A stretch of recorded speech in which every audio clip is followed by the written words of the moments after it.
سیدہ عائشہ صدیقہ کہتی ہیں زمانہ سو جاتا اور میرے رسول مصلی بچھا کے کھڑے ہو جاتے، او یار کھیتی باڑی کر کے نہیں، محنت مزدوری کر کے نہیں۔ جناب عائشہ کہتی ہیں میں یہ بھی دیکھتی کہ حضور ایک آیت شروع کرتے تو ساری رات اسی کو پڑھتے، اور میری نظر جاتی تو قدم مبارک پہ ورم آ جاتا۔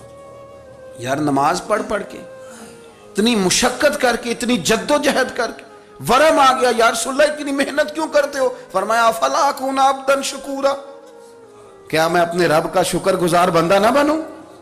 صحابہ کا ذوق عبادتوں کا، ریاضتوں کا، تلاوتوں کا، طبیعت ہے ان کی، وہ ایک دوسرے کو، حضرت مولا علی شیر خدا کرم اللہ تعالی وجہ الکریم کے زمانے میں روم کے بادشاہ نے کہا یار یہ مسلمانوں کا پتہ تو کرو، یہ آخر کیوں اتنے زیادہ مجاہد ہیں؟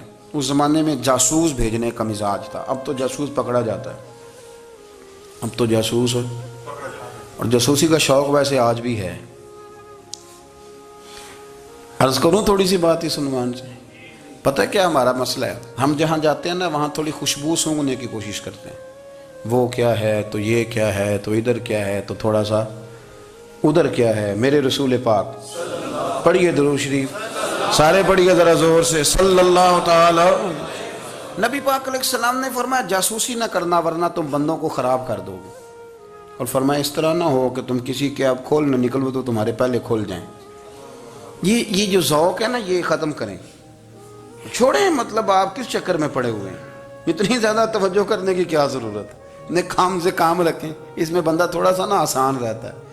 یہ جو بہت زیادہ ٹٹولنے والے لوگ ہوتے ہیں نا وہ بیچارے پھر عمر ٹٹولتے ہی گزار دیتے ہیں، اس لیے کہ مزاج ہی بہت پکا ہے، بوری کا منہ کھول کے اندر تک ہاتھ ڈالنا، تو پھر کئی دفعہ سامنے سے بچھو بھی لڑ جاتا ہے، خرابی ہوتی ہے۔ تو جاسوسی کی جاتی تھی، اس نے بھی جاسوس بھیجے، کیونکہ قبیلوں کے لوگ تھے، کچھ مسلم کچھ کافر، پہچانے نہیں جاتے تھے لوگ، تو کچھ لوگ اس نے بھیجے، انہوں نے آ کے نا تحقیق کی، ریسرچ کری کہ آخر ماجرا کیا ہے، تو واپس جا کے انہوں نے رپورٹ دی نا روم کے بادشاہ کو۔ اس رپورٹ کا ایک جملہ بڑا شاندار ہے، وہ کہنے لگا بادشاہ ہمیں مسلمانوں کی کوئی سمجھ نہیں آئی، ہمیں کوئی سمجھ نہیں آئی۔ انہوں نے کہا بھئی کیوں نہیں سمجھ آئی؟ کہنے لگے یار عجیب بندے ہیں، جب رات مصلی پہ بیٹھتے ہیں تو یوں لگتا ہے ان کا دنیا سے رشتہ ہی کوئی نہیں، کوئی کسی کو نہیں جانتا، کوئی اپنے دکھ سنا کے رو رہا ہے، کوئی اپنی بات کر کے رو رہا ہے، لگتا ہے کہ ان کا کوئی رشتہ ہے ہی نہیں جب مصلی پہ بیٹھتے ہیں۔ اور فرمایا جب سویرے یہ جہاد کرنے نکلتے ہیں تو لگتا ہے ان سے زیادہ دلیر ہی کوئی نہیں۔ حالانکہ جو مصلوں پہ رونے دھونے کے لوگ ہوتے ہیں وہ کئی دفعہ جہاد میں کام نہیں کرتے، لیکن عجیب لوگ ہیں کہ رات کے راہب ہیں، دن کے مجاہد ہیں، کوئی سمجھ نہیں آتی۔ میرے عزیز ان لوگوں نے مصلی آباد کر کے رکھا، تلاوتیں ان کا ذوق رہی، منظر روز پڑھنا، اسباق پڑھنا، وظائف پڑھنا، یہ ان کا ذوق رہا۔ اعلیٰ حضرت بریلوی رحمت اللہ نے 1000 کتاب لکھی ہے، لیکن الوظیفۃ الکریمہ کے نام سے جو وہ صبح و شام وظائف پڑھتے تھے وہ الگ انہوں نے ان کو بیان کیا، پابندی کے ساتھ اپنی اللہ اللہ کرتے تھے۔ شیخ شہاب الدین سہروردی رحمت اللہ علیہ، اس پر ایک بندے نے اعتراض کیا، اس نے کہا جی آپ کس قسم کے صوفی ہیں، مرید بیٹھے ہیں اور آپ وہاں نفل پڑھ رہے ہیں؟ یہ بھی بڑا مسئلہ ہوتا ہے نا، جو بندہ ملنے آتا ہے وہ اپنے ٹائم کے حساب سے آتا ہے، اور پھر اس کا یہ بھی خیال ہوتا ہے کہ پیر صاحب جو ہیں وہ چونکہ درویش ہیں تو نہ انہیں روٹی کھانی چاہیے نہ سونا چاہیے، چونکہ وہ درویش ہیں، اور ہم چونکہ درویشوں کے ماننے والے ہیں لہذا ہمارا یہ طریقہ ہونا چاہیے کہ جیسے ہم کہیں درویش ویسے ہی کر جائے۔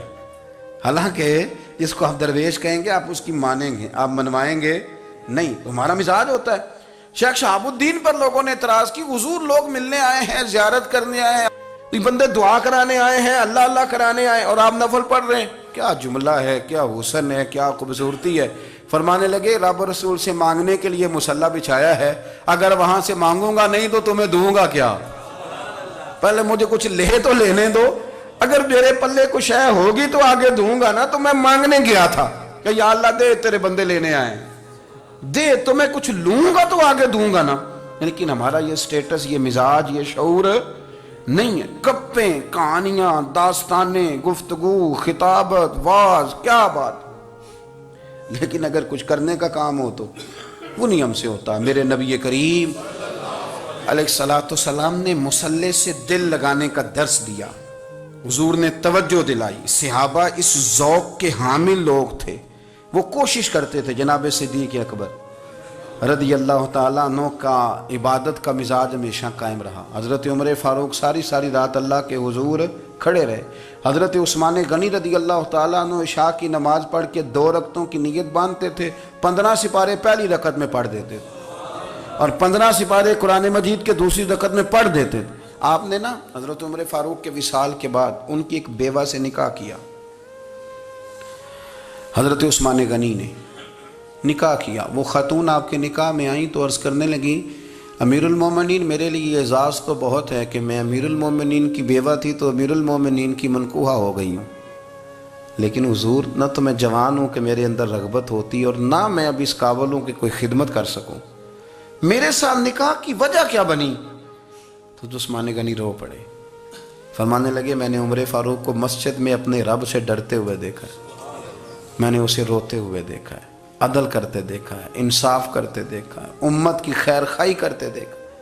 تمہارے ساتھ نکاح اس لیے کیا ہے کہ تم مجھے یہ بتاؤ کہ عمر فاروق گھر کے اندر اپنے رب کو کیسے راضی کرتے تھے، گھر کے اندر کیسے راضی کرتے تھے، وہ طریقے بتلاؤ، تم بتاتی جانا اور میں بھی اسی طرح گھر میں عبادت کروں.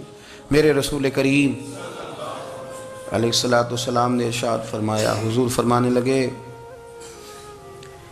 جس گھر میں اللہ کا ذکر ہوتا ہے وہ گھر زندوں کا ہے، اور جس گھر میں رب کریم کا ذکر نہیں ہوتا وہ گھر زندوں کا نہیں ہے. گھر نا ہم نا کتابوں میں پڑھتے ہیں کہ ایک بزرگ کہتے ہیں، حضرت فضیل بن عیاض کہتے ہیں کہ میں ایک گلی سے گزر رہا تھا تو گھر کے اندر کسی قاری سامنے قرآن کی آیت پڑھ دی ولی من خاف مقام ربہ جنتان.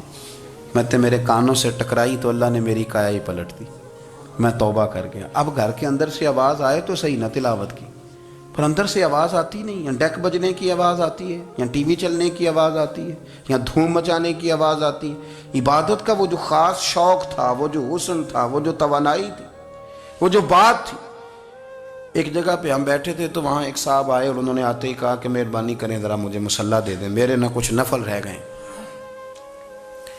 تو میں نے وضو کر لیا تو کوئی مصلی مل جائے. مصلی انہیں دے دیا گیا، وہ مصلی لے کے چلے گئے تو پیچھے ایک صاحب نے تبصرہ کیا، کہنے نے کتنا ریاکار بندہ ہے، لوگوں کو دکھا رہا ہے کہ میں نفل پڑھتا ہوں، ہے کوئی بات کرنے والی. میں نے اسے کہا تو مہربانی کرنا اس طرح کی ریاکاری تو بھی کر، پکڑ مصلی اور جا تو بھی تھوڑی ریاکاری کر کے آ، اٹھ ذرا شکر کر کوئی یہ ریاکار بھی ملا ہے، کوئی نفل پڑھ کے ریاکاری کر رہا ہے. اللہ کا میں کہتا ہوں کو پڑھے تو صحیح نہ، یا یہ کوئی دور ہے نفل پڑھنے کا؟ اس میں تو لوگوں کا مزاج ہی نہیں، طبیعت ہی نہیں. میں نے کہا چل مہربانی کر یہ لے مصلی اور تو بھی جا تھوڑی سی یا کر یا ریاکاری کرو تو صحیح نا. مزاج ہی نہیں، ذوق. جمعے کی نماز پڑھ کے یوں دنیا بھاگتی ہے، او ہو پتہ نہیں کون سی پیچھے آگ تھی جو بجھائی جائے گی. اور آج تک لوگ مسئلہ پوچھ رہے ہیں کہ جمعے کی بعد والی سنتیں کتنی ہوتی ہیں. میں نے کہا کتنے سال ہو گئے جمعہ پڑھتے، کتنے سال ہو گئے، ابھی تک سنتوں کا نہیں پتہ، ابھی تک نے علم کے پہلے کتنی رکھتے ہیں اور بعد میں کتنی رکھتے ہیں. فجر کی سنتیں کب پڑھنی چاہیے، سنو فجر کی سنتوں کے بارے میں. میرے رسول کریم سید عالم صلی اللہ تعالیٰ علیہ وسلم سے ایک صحابی نے پوچھا تھا حضور میری فجر کی سنتیں رہ گئیں یا رہ جاتی ہیں تو حکم کیا ہے؟ کیا انداز ہے حضور کا. بخاری مسلم کے لفظ سنو. حضور سید عالم صلی اللہ علیہ وسلم فرمانے لگے، اس نے کیا پوچھا تھا، حضور جواب کیا دیتے ہیں؟ فرمایا فجر کی سنتیں کبھی نہ چھوڑنا، فجر کی پہلی 2 سنتیں کبھی نہ چھوڑنا. یا رسول اللہ صلی اللہ تعالیٰ علیہ وسلم میری رہ گئی ہیں، رہ جاتی ہیں. فرمایا فجر کی 2 سنتیں نہ چھوڑنا. فرمایا فجر کی پہلی 2 سنتیں مجھے دنیا اور دنیا کے اندر جو کچھ ہے وہ سب سے زیادہ پیاری ہے. فجر کی 2 سنتیں دنیا اور دنیا میں جو کچھ ہے مجھے وہ سب سے زیادہ پیاری ہیں. اس لیے فجر کی سنتیں نہ چھوڑنا. اپنا ذوق، اپنی طبیعت، ہم نے نا ذوق غلط بنا لیا ہے. اگر 20 بندے کہہ بھی دیں گے تو نے بڑی شاندار تلاوت کیا تو کیا اس سے بنے گا؟ 100 بندہ کہہ بھی دے تیری کیا بات ہے، کیا بات ہے نعت خاں کی، کیا بات ہے علامہ صاحب کی، پیر صاحب کی، پیر مہر علی شاہ صاحب رحمت اللہ علیہ. آپ تشریف فرما تھے تو آپ کے ایک ہی بیٹے بابو جی جن کو کہا جاتا ہے، جس دن صاحبزادے پیدا ہوئے تو خادم نہ وہاں سے نکلا. ان لوگوں کے شوق اور طرح کے تھے نا تو ان کی توجہ بھی اپنے شوق کی طرف رہتی. تو خادم نکلا اندر سے، پیر صاحب مبارک ہو، پیر صاحب مبارک ہو، پیر صاحب مبارک ہو، پیر صاحب مبارک ہو. شور کر رہا ہے. تو پیر صاحب کو وجد ہو گیا، اللہ اکبر اللہ اکبر اللہ، او کیا ہوا، کس بات کی مبارک دے رہے ہو؟ عرض کی حضور اللہ نے بیٹا دیے۔ تو آپ فرمانے لگے اچھا حضور آپ کیا ہوا، آپ تو پریشان ہو گئے۔ فرمانے لگے جب تو نے 3 دفعہ کہا نا مہر علی کو مبارک ہو، تو میں سمجھا تھا شاید تجھے کسی نے بتا دیا ہے کہ مہر علی سے اللہ راضی ہو گیا۔ میں سمجھا تھا کہ شاید تو یہ خبر لے کے آیا ہے کہ کسی نے بتایا ہے کہ مجھے آج خبر ملی ہے کہ مہر علی سے رب اچھا پتر ہوا ہے، الحمدللہ اللہ کا شکر ہے، پر میرے لیے مبارک کا دن وہ ہوگا جب میرا رب کہے گا کہ میں مہر علی سے راضی ہوں، میرے محبوب کہیں گے کہ میں مہر علی سے۔ آپ بات کو سمجھیں، شوق ہی کسی اور طرف تھا، دل ہی کہیں اور لگا ہوا تھا، طبیعت ہی کہیں اور مائل تھی۔ کوئی وظیفہ پوچھتے تھے تو پڑھتے تھے وہ لوگ، کچھ اللہ اللہ انہیں بتائی جاتی تھی تو کرنے کا ذوق رکھتے تھے، طبیعت تھی، قائل تھے۔ حضرت ربیع کہتے ہیں میں بڑی دور سے سفر کر کے گیا حضرت اویس کرنی سے ملنے، بڑی دور سے، اور جب میں پہنچا تو فجر کا وقت تھا، تو حضرت اویس کرنی کو میں نے پا لیا، تو وہ نماز پڑھ کے نا قرآن شریف لے کے بیٹھ گئے۔ فرماتے ہیں اشراق چاشت کا وقت ہوا تو نفلوں کی نیت باندھ لی۔